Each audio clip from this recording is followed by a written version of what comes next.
Wow. Guys, this one was crazy. I'm not doing an next one like this. I'll probably use somebody else, but in this session, guys, we're going to be covering Jeffrey Dahmer. Stick around at your own risk. Bye.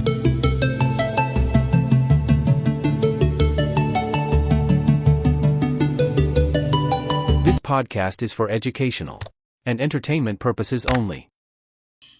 So in this session, guys, we're going to be diving into Jeffrey Dahmer's human design. I had to kind of go to the next end of the spectrum in terms of going through his bio. Of course, when we look at his human design, it was all positive, which all of ours are, right? But then I also kind of put it on the dark side. And, it's really, really interesting to see how positive traits could easily be turned into negative traits. And I guess I'm doing sessions like these on the negative side so that, again, people like you will be encouraged to get your design done, to see what is your profile, what is the best way for you to make decisions so that you probably don't end up like a next Jeffrey Dahmer, or, well, he was the worst, right? Or something a little bit better, but still not the fulfillment of who you are and who you were meant to be. All right, folks. So you're seeing a bunch of stuff on my screen. Of course, you'll be seeing Jeffrey Dahmer Wikipedia page to the far right. In the middle is his body graph based upon his birth information. And then on the far left, you will see his design. And so we're going to begin to break these things down. I don't want this to be a long one because it was traumatizing enough for me to just kind of read through his Wikipedia. I mean, it's totally crazy. So we're going to get a little bit deeper understanding into his human design, especially his body graph, and what these open centers mean and these open channels mean. Because generally, when you look at the open channels and centers, it is where we attract individuals, we attract situations, circumstances that tries to balance out our design, basically, so that we can basically get to the goals that we need to get to and get to the life of fulfillment, or what we call our self theme, which in some cases is satisfaction, success. There's different themes. But once it is you align to your decision-making protocol, then you begin to attract the right people. And the minute that you don't, you attract the wrong group of people. But either way, these open centers and open channels are designed to attract someone, something, somewhere, some situation or circumstance that will bring a closed circuit, so to speak, and that you end up fulfilling, whether the good parts of it, or whether you become a Jeffrey Dahmer. All right, guys. So off the top, and again, we didn't use his name because we didn't want an AI to inject anything inside of there. So he's a manifesting generator, like a lot of us. All right, I'm a generator. That doesn't mean that you have the ability to be a Jeffrey Dahmer. We're just going to look at certain things from his design and his Wikipedia bio, and but we're going to go a little bit extreme on the negative for sure, so that we can all understand what may have happened to this young man that made him that way. All right. And some of this stuff, guys, it gave me some goosebumps. It was like, holy crap. It's like, oh my goodness. But I hated doing this because of just having to read the stuff that he did. All right. But hope this helps somebody. So in essence, creative. Okay, let's just get to it, right? Because it's like, I'm realizing I'm avoiding his page. All right. So let's do this. Make this a little bit right. There we go. So of course, if for ones who don't know who's Jeffrey Dahmer, he is also known as the Milwaukee Cannibal. He used to eat people. Well, he's a murderer. And the Milwaukee Monster he was an American serial killer and sex offender who killed and dismembered 17 men and boys between 1978 and 1971. Many of his murders involved necrophilia, cannibalism, and the permanent preservation of body parts, typically all or part of his skeleton. So, this is going to be a little bit gruesome. That's why I said in the beginning, enter at your own risk, right? But I personally believe as we look at how things line up with his human design, or the far extreme of it, you will begin to see the value in this, hopefully, that you will take it seriously and that you will get your design done, find the best way for you to make decisions so that you don't end up down an incorrect path or pathway, right? So let's kind of scroll down here. So, of course, although he was diagnosed with borderline personality disorder, schizotypal personality disorder, and the psychotic disorder, Dahmer was found to be legally sane at his trial. He was convicted of 15 of the 16 homicides he had committed in Wisconsin and was sentenced to 15 terms of life imprisonment, right, etc., etc. All right, so I want to look at his body graph first of all, and kind of give you guys an idea of what it is we're looking at here, right, to kind of set a foundation. Okay, I'll describe all of this here. Let me just scroll back up here to get to the main deal as to what these open centers and open channels actually mean. So in human design, open and undefined centers and the channels act like magnets or receptive zones, so that when we begin to read his early childhood and to see the way he would have been impacted, where he would have attract and amplify the energies of others, which is what you're saying here, right? Act like a magnet or receptive zones that attract energy from others and amplifies it, which is both a powerful gift and a potential source of conditioning if you are not aware. All right, so as we begin to look at his open centers and open channels, and then we read his bio, so to speak, and his early life, we will begin to see how these things would have been affected. And I would highlight some of the channels so that you will get an understanding. Because again, I don't want to go through his bio in great detail, right? All right, so open centers, amplifiers and samplers, what they do, they absorb the energy of others, especially if someone has that center defined.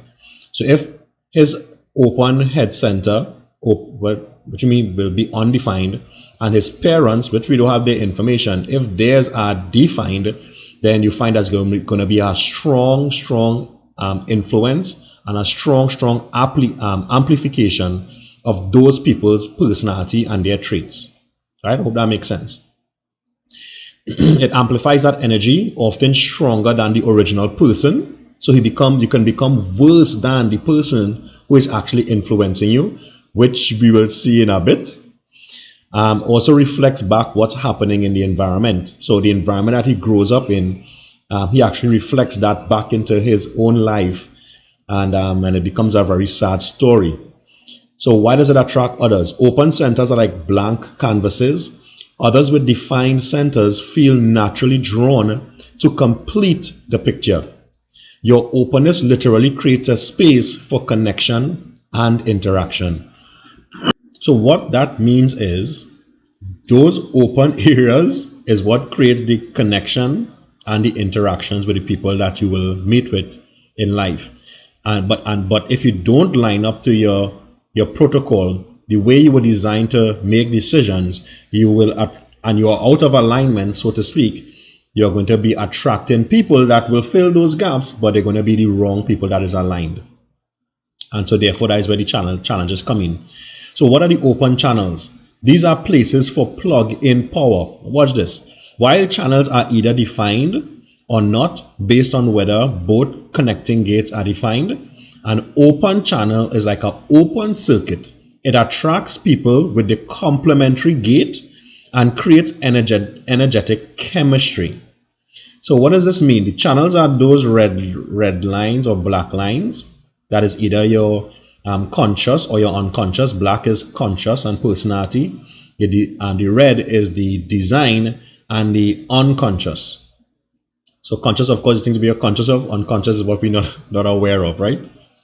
So you would either unconsciously attract the wrong people or consciously attract them as well too. All right, so it's going to be really interesting. Now watch this. So that means that where this channel is open, you will attract somebody who has that next 35 gate and channel to close that circuit. All right. Anyway, how this plays out in real life relationships. You're often drawn to people who complete your open centers and channels. You might be really productive in the presence of defined energy, but burned out trying to maintain it alone. And for growth openness, your greatest wisdom area, once deconditioned, you become a teacher in that area. All right, because you are open and because you are amplifying energies, it means to say that you're going to be having a deeper experience than the person who's actually defined in that area, right? And that could be positive and that could be negative, right? Because we're talking about amplification, right? So if somebody's negative and they're coming to your life, you're going to amplify that negativity. All right, so let's kind of walk through Mr. Dahmer here, and then we're going to go through some stuff on his bio, and then we will jump back and forth as we go. So you've seen that he has an open head.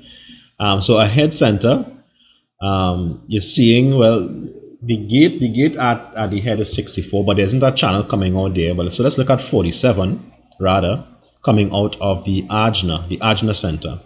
So that 47 line, it says realization associated with transforming confusion into clarity, leading to profound realizations and understanding. Now again, because this is the gate that is a half channel, he's going to be attracting the opposite, which is that 64 gate, which is in the head, which is confusion. Represents the pressure to make sense of past experiences, leading to moments of confusion that eventually culminate in clarity and understanding. Okay, so strike one there, right? Let's go down again. Number 17. Opinions represents the energy of forming and expressing opinions based on logical analysis and patterns. What is the corresponding gate? 62 out of the throat. Details embodies the capacity to pay attention to details and articulate them clearly, essential for effective communication. And again, you'll get to see how Jeffrey Dahmer, how he lured his victims to their peril. All right. And again, these were people that he had. It's almost as though these guys thought that he was really normal, a real normal person, having a conversation with them. And they were very much conversational because that is who he attracted, right? Those people that have the embodiment and the capacity to pay attention to details and to articulate them clearly, and of course being effective at communication. He attracted those people into his life. Let's go again. So from the throat, you see that he is defined. That 23 line, assimilation represents the ability to translate complex ideas into simple, understandable concepts. What is the opposite of that? 43 coming down from the ajna, which is insight, associated with unique insights and breakthroughs that challenge conventional thinking, leading to innovative ideas. What you're going to see, and as we go through his bio, you're going to see his dad, who was chemistry, was involved in chemistry, right? He studied that. Look at it right here, right? His father, Lionel Herbert Dahmer, at Marquette University, a chemistry student, and later on a research chemist, and his mother, etc., etc. You could see that he learned a lot of stuff from his dad, observing his father deal with different chemistry stuff, which is, in this case, he saw his dad removing bones of an animal, and he became, again, amplified those things, right? Because that's what happening there with that particular open channel, and the fact that ajna, his mind is also open, he's going to be amplifying those things. And again, guys, we're doing this so that we can see how powerful it is and how it could result in you receiving the wrong frequencies and amplifying it and becoming something that I believe God didn't call you to be. Anyway, let's go down. Where we at again? So we still at the throat here. So we have the 16 half channel. What is that? Skills associated with enthusiasm and the mastery of skills, often leading to demonstration of talents. So as you would see in his bio, when he began mutilating animals, right? Anyway, let's kind of go, because I'm realizing I'm avoiding this, right? So let's just kind of go through his early his early life. So Dahmer had been an energetic and happy child, but became notably subdued after undergoing double hernia surgery shortly before his fourth birthday. One teacher recollected she detected early signs of abandonment, which we will see with his mother and father, due to his father's absence and mother's illnesses. So you can see these things would be amplified in his life, the symptoms of which increased when she became pregnant with her second son, etc., etc. At an early age, Dahmer manifested an interest in dead animals. How? This fascination with dead animals may have begun when, at the age of 4, he saw his father removing animal bones from beneath the family home. So again, he's amplifying, right? He's seeing what his father is doing, and he amplified that to the point that he's fascinated by it, right? Again, that gate 23 there, that is a half gate, translate complex ideas into simple, understandable concepts. So again, he's observing his dad doing these things, and that 43 gate, which is the other coming from the ajna, which is insight, associated with unique insights and breakthroughs that challenge conventional thinking. So there he is observing his dad bringing out bones of an animal, and he's fascinated by it, and also gaining insight from that particular 43. Now again, we don't know who his dad was, what his dad's body graph is, but we can only imagine that all of these things are being amplified, and he's fascinated by it. Anyway, Dahmer was oddly thrilled by the sound the bones made, and became preoccupied with animal bones, which he initially called his fiddlesticks. All right, let's come back here. Gate 16, skills associated with enthusiasm, mastery of skills, often leading to the demonstration of talents. So again, the home stood in one and a, so again he had moved here, a half acres of woodland with a small hut, a short walk from the house, where Dahmer began collecting large insects and the skeletons of small animals such as chipmunks and squirrels. Some of the remains were preserved in jars. 2 years later, during a chicken dinner, Dahmer asked Lionel what would happen if the chicken bones were placed in bleach. So he's now mastering certain skills that will lead to the demonstration of that talent later on in life. Watch this. Dahmer incorporated his preserving techniques into his bone collecting. He also began collecting dead animals, including roadkill, which he would dissect and bury inside the hut, with the skulls occasionally placed atop makeshift crosses. So, the channels that are connected, we will address those in his human design, because those things are highlighted. We're looking at the half channels for now. So let's go to the G center here, where that 7 is flowing up. It says the role of the self in interaction symbolizes leadership through support and guidance in a collaborative manner. All right, neither here nor there. Let's go down to the heart, right? The heart here. 51, shock, represents a drive to initiate and awaken others, often through unexpected or shocking experiences. Read that again. And again, this is a half channel. So you find the other half, the people that's going to be coming in there. That's interesting. Let's see what that is, right? In that G center. What is 25 in the G center? A spirit of self embodies innocence and universal love, fostering a deep connection with the spiritual aspects of existence. Embodies innocence and universal love. No wonder those types of people that he was attracting came into his life innocently, maybe looking for love and deep connection. But what were they met with? Shock. Shocking experiences. A shocking experience, which is their death. Let's go a little deeper here now, guys. You can get a bit crazier, so bear with me. Alright, so where we at now? Spleen. Spleen, the 44 line, alertness, symbolizes the instinct to recognize patterns from the past, aiding in the anticipation of future outcomes and fostering preparedness. So you'd find that as he was dealing with animals, dissecting animals, what is actually happening is that he's recognizing patterns that will aid him in and the anticipation of the future outcomes and begin to prepare. It's like a preparation is taking place inside of him to not just deal with animals, but to deal with human beings, right? So let's go down here now. So again, it spoke about when he reached puberty, Dahmer discovered that he was gay, etc., etc. Look at this one here. This is a good one on shock. When he was about 16, Dahmer conceived the fantasy of rendering unconscious a particular male jogger he found attractive and then making sexual use of his body, as in necrophilia. On one occasion, Dahmer concealed himself in the bushes with a baseball bat to lie in wait for this man. However, the jogger did not pass by on that particular day.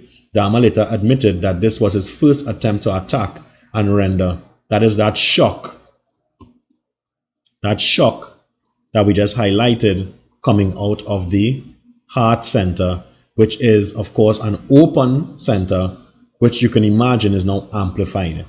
It's even amplified even more. All right. Number 28, struggle.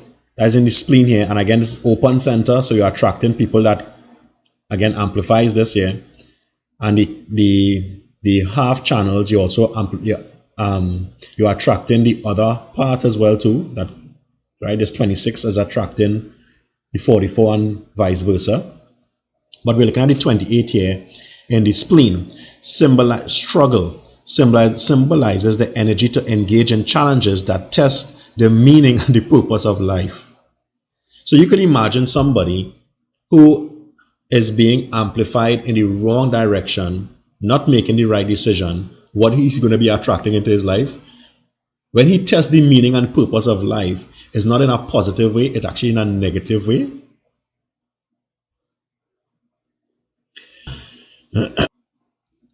Okay, look at this here. They continue to quarrel frequently. That is his parents. When Lionel discovered Joyce had engaged in a brief affair in September, that's his father, they decided to divorce, telling their sons they wished to do so amicably. The process of the divorce soon became increasingly bitter and acrimonious. So imagine this being amplified, right? And again, a lot of us may have gone through separations in terms of our parents, parents fight and stuff like that. But there's something unique here is what is happening with Mr. Dahmer. Somehow this is becoming very amplified. We don't know what bitter and acrimonious looks like in their home, but we can only imagine. Because what begins to happen to Mr. Dahmer here is that he begins to pick up the habit of drinking alcohol. I ain't going to read through all of this here.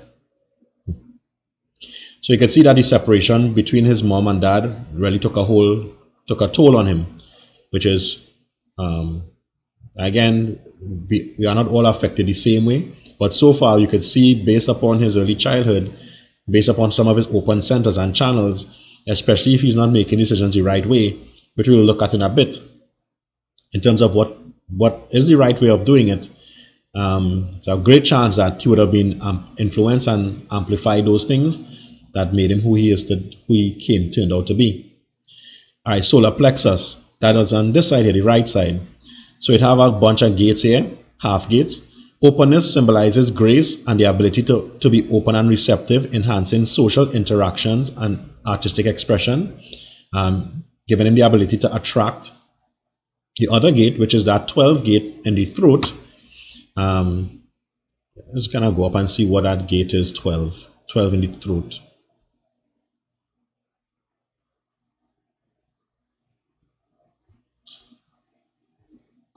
Caution. 12 in the throat is caution.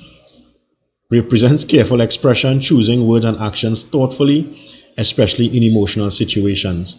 And you would assume that maybe the people that he was attracting, they probably would have experienced some type of caution, because at some point I was like, this interacting not going how I expected it to go. Or it's going weird. Or it's feeling strange. Maybe we could only imagine what these people were experiencing, right?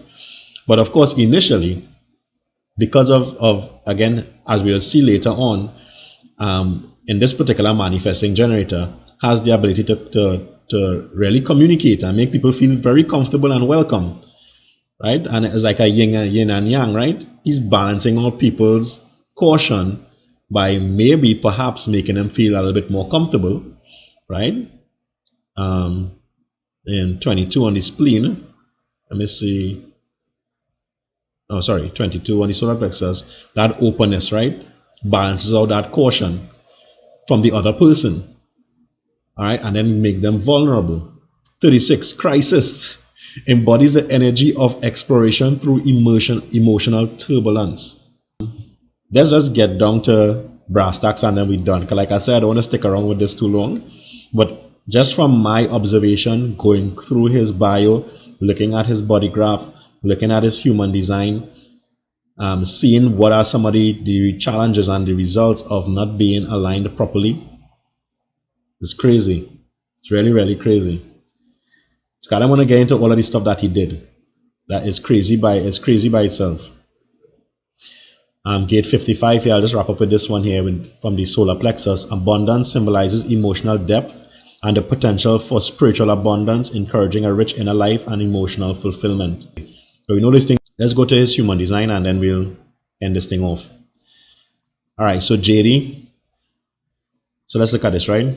Creative energy and speed. They spoke about that, where the teacher was saying how he was a very energetic child, but then he became kind of subdued, and again, that's with his parents, right? His parents going through their divorce and separation. His superpower, doing many things at once, quickly and efficiently when properly aligned. But in this case, he isn't properly aligned, but he's still doing things quickly and efficiently. That's why he was able to analyze so many people without being caught.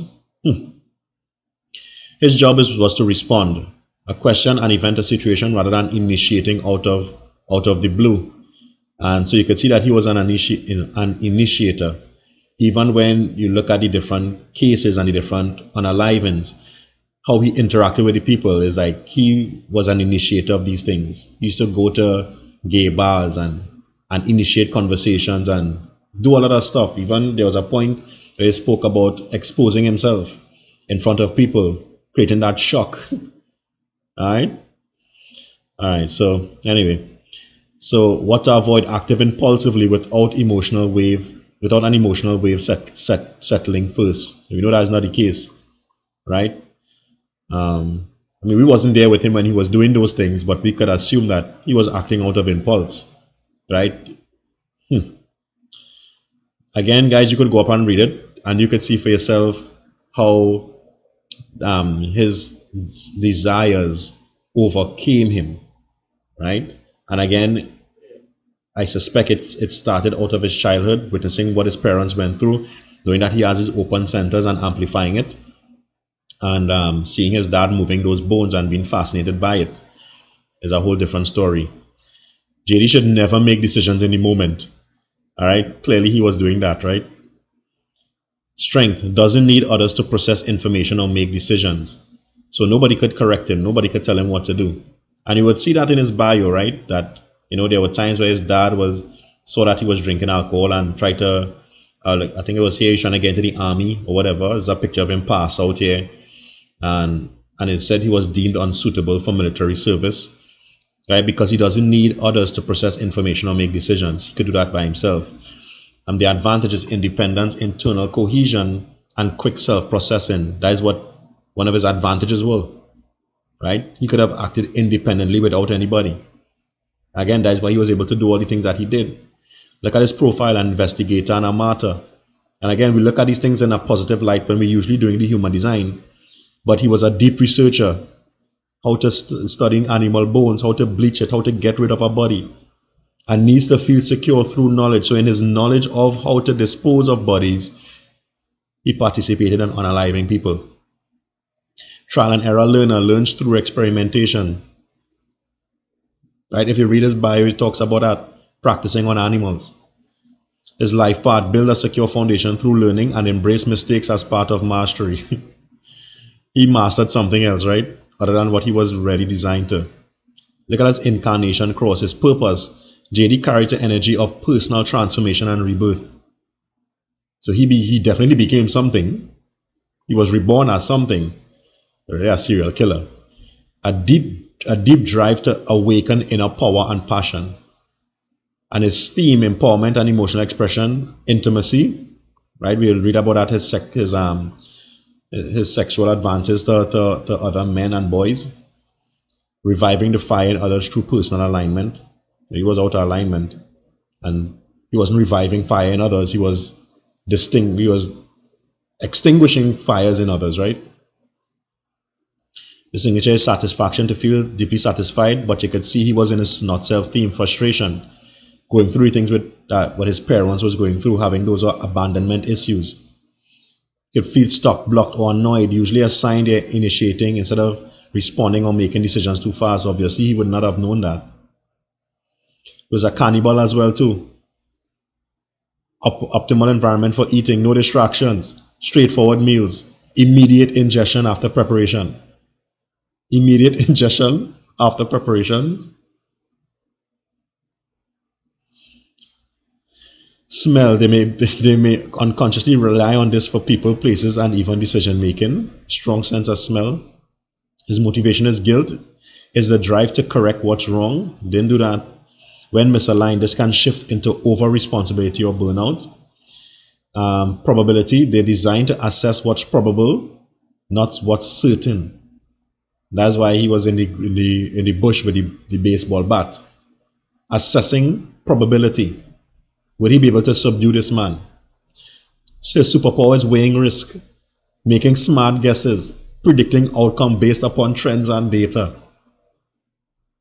Guys, I'm gonna stop there.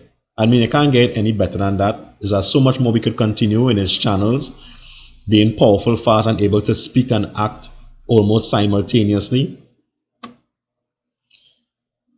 Emotional depth and vulnerability.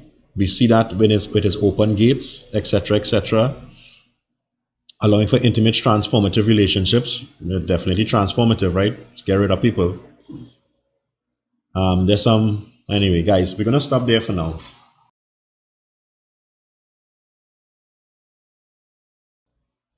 I've been through enough of this.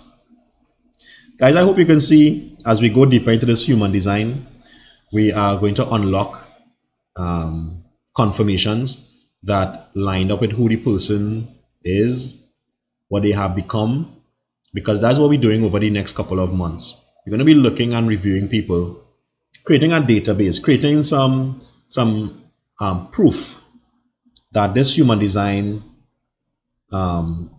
project, it actually works, that whether somebody became something positive in life or they became negative in life, you're going to see how it's all connected. So the idea is, guys, you want to get your reading done, you want to get to see what your body graph is, learn how to make the right decisions that lines up with who you truly are, so that you can attract the right people inside of your life that can get you to the goals that you need to get to, because it's all about making quality decisions. So guys, doing Alan again, it's always a pleasure sharing this. I didn't like this one, but the next session, guys, we're going to probably be diving into Mr. President Donald Trump. I know he has a spotlight on him in this season and this time, so we're definitely going to cover him in the next session. So guys, if this is adding value to you, like I always say, like, share, subscribe, and if not, guys, well, just walk on by, right? Walk on by. Right, so you all take care. Catch you on the next one. Bye-bye. This podcast is for educational and entertainment purposes only. The Human Design Project is a framework for self-discovery and personal insight, not a definitive science. Our analysis is based on publicly available information and should not be considered factual or absolute. We do not claim to know the private thoughts, experiences, or personal beliefs of any individuals discussed. Furthermore, our discussion is not intended to defame, mislead, or misrepresent any public figure. We respect their privacy and contributions to society. Any insights shared are speculative interpretations meant to foster discussion, self-reflection, and a deeper understanding of human design concepts. Listeners are encouraged to explore these ideas with an open mind and conduct their own research. Contact Life and Business Coach Dwayne J. Aline at 868-333-8048 to conduct your complimentary assessment today.